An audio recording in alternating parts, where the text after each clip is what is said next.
भारताची अर्थव्यवस्था गतीने वाढत आहे.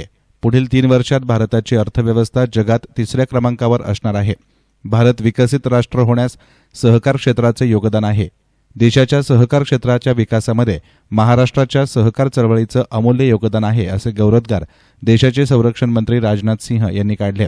राहाता तालुक्यातील प्रवरानगर येथे सहकार चळवळीचे जनक पद्मश्री डॉ. विठ्ठलराव विखे पाटील यांच्या 123व्या जयंतीचं औचित्य साधून देण्यात येणाऱ्या राज्यस्तरीय साहित्य आणि कला गौरव पुरस्काराचं वितरण केंद्रीय संरक्षण मंत्री राजनाथ सिंह यांच्या हस्ते संपन्न झालं. मुख्यमंत्री एकनाथ शिंदे यावेळी प्रमुख अतिथी म्हणून उपस्थित होते. कार्यक्रमाच्या अध्यक्षस्थानी अमळनेर येथील नियोजित 97व्या अखिल भारतीय मराठी साहित्य संमेलनाचे अध्यक्ष रवींद्र शोभणे होते. तर व्यासपीठावर महसूल, पशुसंवर्धन आणि दुग्धव्यवसाय विकास मंत्री तथा अहमदनगर जिल्ह्याचे पालकमंत्री राधाकृष्ण विखे पाटील, खासदार डॉ. Sujay Vikhe Patil, Pravara institute of medical सायन्सचे कुलपती डॉ. राजेंद्र विखे पाटील, आमदार बबनराव पाचपोते, आमदार संग्राम जगताप, आमदार आशुतोष काळे, अहमदनगर जिल्हा मध्यवर्ती सहकारी बँकेचे अध्यक्ष शिवाजीराव कर्डिले, संचालक अण्णासाहेब म्हस्के पाटील, माजी मंत्री चंद्रशेखर बावनकुळे, विभागीय आयुक्त राधाकृष्ण गमे, नाशिक परिक्षेत्राचे विशेष पोलीस महानिरीक्षक बीजी शेखर पाटील, जिल्हाधिकारी सिद्धाराम सालीमठ, जिल्हा परिषद मुख्य कार्यकारी अधिकारी आशिष येरेकर आदी उपस्थित होते. दरम्यान पुरस्कार निवड समितीचे अध्यक्ष प्राचार्य दिलीप धोंडगे यांनी या पुरस्कारांची घोषणा केली. पद्मश्री डॉ. विठ्ठलराव विखे पाटील यांच्या नावानं सर्व पुरस्कार दिले जातात. यामध्ये 2023 या वर्षासाठी साहित्य सेवा जीवन गौरव पुरस्कार सोलापूर येथील डॉ. निशिकांत ठकार, प्रबोधन पुरस्कार पुणे येथील अशोक चौसाळकर यांना समाज प्रबोधन पत्रिकेसाठी देण्यात आला. राज्यस्तरीय उत्कृष्ट साहित्य पुरस्कार महानुभाव वाङ्मय चिकित्सक समालोचन खंड 1 आणि 2 या ग्रंथासाठी पुणे येथील डॉ. शैलेजा बापट यांना, तर राज्यस्तरीय विशेष साहित्य पुरस्कार मूल्यत्रयीची कविता या कविता संग्रहासाठी पुणे येथील विश्वास वसेकर यांना देण्यात आला. नाट्यसेवेबद्दल दिला जाणारा राज्यस्तरीय नाट्यसेवा पुरस्कार जळगाव येथील शंभू पाटील यांना, तर कला क्षेत्र कार्याबद्दल दिला जाणारा राज्यस्तरीय कला गौरव पुरस्कार पुणे येथील वसंत अवसरीकर यांना देण्यात आला. अहमदनगर जिल्हा साहित्य पुरस्कार श्री ज्ञानेश्वर दर्शन भाग 1 आणि 2 या ग्रंथाच्या संपादनासाठी श्रीरामपूर येथील डॉ. शिरीष लांडगे यांना, तर अहमदनगर जिल्हा विशेष साहित्य पुरस्कार भंडारदरा धरण शतकपूर्ती या पुस्तकासाठी भंडारदरा येथील विकास पवार, तर प्रवरा परिसर साहित्य पुरस्कार ते दिवस आठवण बघ या कविता संग्रहासाठी कोल्हार येथील डॉ. अशोक शिंदे यांना देण्यात आला. तुम्हा सर्व बंधू भगिनींना नमस्कार, अशा मराठी भाषेत संरक्षण मंत्री राजनाथ सिंह यांनी भाषणाला सुरुवात केली. ते पुढे म्हणाले, देशात सहकार चळवळ यशस्वी झाली आहे. स्वतंत्र सहकार मंत्रालयाच्या माध्यमातून धोरणात्मक निर्णय घेण्यात येत आहे. शेतकरी उत्पादक कंपन्यांना प्रोत्साहन देण्याचं काम केंद्र सरकार करत आहे. सहकार क्षेत्राला पुनर्जीवित करण्याचं काम शासन करत आहे. संघटित राहून काम करणं हे सहकार चळवळीचं मर्म आहे. सहकारातून समृद्धीकडे हा देशाचा मूलमंत्र असल्याचं सांगत समाजाला एकसंघ ठेवण्यात कला आणि साहित्य क्षेत्राची महत्वाची भूमिका असते. समाजाला दिशा देण्याचं काम ते करतात, असंही संरक्षण मंत्र्यांनी म्हटलं. याचबरोबर के रेंजच्या प्रश्नी शेतकऱ्यांच्या हिताचा तोडगा काढला जाईल, असं आश्वासन देखील संरक्षण मंत्री राजनाथ सिंह यांनी दिलं. संसद के अंदर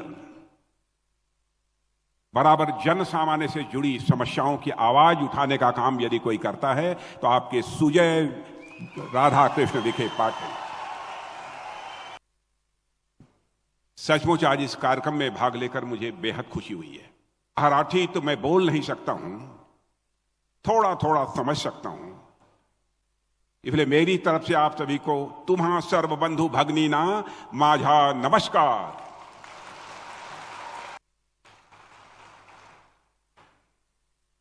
और आज जिस कार्यक्रम के लिए मैं यहां पर आया हूं, श्रीमान विठ्ठलराव विखे पाटिल जी की 123वीं जयंती के कार्यक्रम में भाग लेने के लिए, जिसमें हमारे प्रमुख साहित्यकारों को सम्मानित किया गया है, इसके लिए मैं आभार व्यक्त करना चाहता हूं। महाराष्ट्र सरकार के राजस्व मंत्री श्री राधाकृष्ण विखे जी पाटिल और आपके लोकप्रिय सांसद डॉक्टर सुजय राधाकृष्ण विखे पाटिल को कि उन्होंने इस कार्यक्रम में भाग लेने के लिए मुझे आमंत्रित किया है। मैं यहां पर उपस्थित सभी साहित्यकारों का भी मैं अपनी तरफ से अभिनंदन करता हूं। आज के समय में तो सहकारिता एक फलता फूलता हुआ सेक्टर बन गया है, केवल महाराष्ट्र में ही नहीं पूरे भारत में। सहकारिता का उल्लेख न सिर्फ कॉन्स्टिट्यूशन के प्रोविजंस में है, केवल संविधान के प्रोविजंस में नहीं है, बल्कि प्रधानमंत्री जी मोदी जी के नेतृत्व में कोऑपरेटिव मूवमेंट को आगे बढ़ाने के लिए हम लोगों ने सहकारिता मंत्रालय को अलग से ही एक विभाग ही बना दिया है। लेकिन जब स्वतंत्र भारत में कोऑपरेटिव आंदोलन की शुरुआत हुई थी तो लगभग हर जगह यही प्रश्न उठाए जा रहे थे कि भारत जैसे विशाल देश में, जहां पर किसानों के पास इतनी साक्षरता नहीं है, किसान इतने पढ़े लिखे नहीं हैं, वहां यह सहकारिता आंदोलन कैसे सफल हो पाएगा। और मैं बताना चाहता हूं कि जिन लोगों ने ऐसे प्रश्न उठाए थे, उनके पास ऐसे प्रश्न उठाने के वाजिब कारण भी थे मेरे बहनों भाइयों, क्योंकि तब हमारे आसपास, हमारे समक्ष कई बड़ी चुनौतियां थीं, लेकिन हम भारतीयों ने न सिर्फ उन चुनौतियों का डटकर सामना किया, बल्कि उससे पार पाने में और सफलता अर्जित करने में भी कामयाबी हम लोगों ने हासिल की। यह हम सभी भारतवासियों के उद्यम का ही परिणाम है कि आज सहकारिता आंदोलन इतना सफल होकर भारत में खड़ा हुआ है। आज यदि महाराष्ट्र का नाम देश के टॉप शुगर प्रोड्यूसर स्टेट्स में होता है, तो मैं कह सकता हूं इसमें बहुत बड़ा कंट्रीब्यूशन किसी का है तो पद्मश्री विठ्ठलराव विखे पाटिल जी का है। न सिर्फ महाराष्ट्र बल्कि सहकारी आंदोलन ने पूरे देश के किसानों की समृद्धि के कई रास्ते खोले हैं। राष्ट्रीय सहकारी विकास निगम, नेफेड, इफ्को, अमूल जैसे कई कोऑपरेटिव कमेटीज ने किसानों के सामाजिक और आर्थिक विकास में बेहद महत्वपूर्ण भूमिका निभाई है। काफी जो अपने भी इतना बड़ा महत्व है कि यह समाज को जोड़ने वाली एक बहुत प्रभावी भूमिका यह कला साहित्य भी निभाते हैं। और इस एकता का संदेश जो विठ्ठलराव भाई श्रीमान पद्मश्री विठ्ठलराव विखे पाटिल जी ने हमको दिया है, मैं समझता हूं कि उसी एकता के संदेश को, जो सहकारिता में एकता का संदेश उन्होंने दिया था, साहित्य और कला के माध्यम से भी हम उसी एकता के संदेश को हम आगे बढ़ाने का काम कर रहे हैं। मैं अपने समक्ष बैठे साहित्यकारों, कलाकारों व लोक कलाकारों से भी यह कहना चाहूंगा कि आप सभी समाज के दर्पण हैं और आपका भी यह दायित्व है कि आप समाज में चल रही कुरीतियों, बुराइयों पर अपनी कला व साहित्य के माध्यम से तीखा प्रहार करें तथा लोगों में यह जागरूकता फैलाने की भी आप कोशिश करें, जिससे लोग तमाम सामाजिक बुराइयों से या कुरीतियों से यह बाहर निकल सकें। तर मुख्यमंत्री एकनाथ शिंदे म्हणाले की राज्यात पावसानं ओढ दिली आहे, हे सरकार शेतकऱ्यांचं, सर्वसामान्यांचं आहे। अडचणीच्या काळात शासन शेतकऱ्यांना वाऱ्यावर सोडणार नाही। श्री साईबाबांचरणी चांगला पाऊस पडावा यासाठी आपण साकडं घातलंय। देशाचे कर्तव्यदक्ष संरक्षण मंत्री म्हणून राजनाथ सिंह यांची देशाला ओळख आहे। पंतप्रधान आणि संरक्षण मंत्र्यांनी घेतलेल्या निर्णयामुळे देशाची ताकद निश्चितच वाढली आहे। चीन आणि पाकिस्तानसारख्या शेजारील राष्ट्रांना आपल्या कणखर शब्दात त्यांनी जोरदार प्रत्युत्तर दिलंय। त्यामुळे जगभरात आज भारताचं नाव आदरानं घेतलं जात असल्याचं त्यांनी सांगितलं।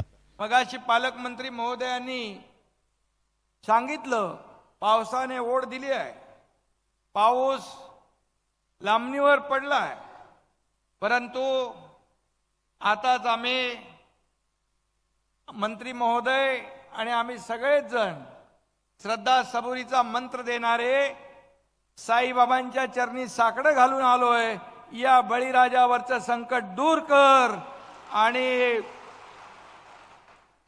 चांगला पाऊस पण येणाऱ्या काळात होऊ दे।